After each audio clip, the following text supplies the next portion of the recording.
S Alam গ্রুপের ৫টি প্রতিষ্ঠানের মোট ৯,৪২৮ কোটি ৫৯ লাখ টাকা মানি লন্ডারিং করায় প্রতিষ্ঠানগুলোর পরিচালক সহ মোট ১৬৭ জনের বিরুদ্ধে মামলা করেছে দুদক।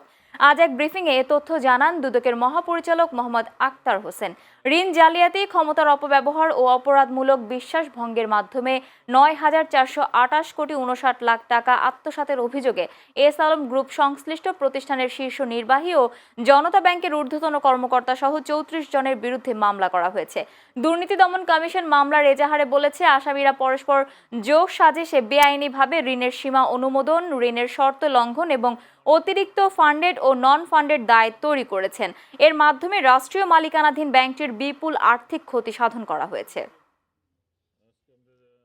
এস আলম গ্রুপের 5টি প্রতিষ্ঠান ৯,৪২৮ কোটি ৫৯ লক্ষ টাকারও বেশি অর্থ আত্মসাৎ এবং মানি লন্ডারিংয়ের সম্পৃক্ত অপরাধ সংগঠন করায় এই 5টি প্রতিষ্ঠানের বিরুদ্ধে মামলা রুজুর সিদ্ধান্ত গৃহীত হয়েছে।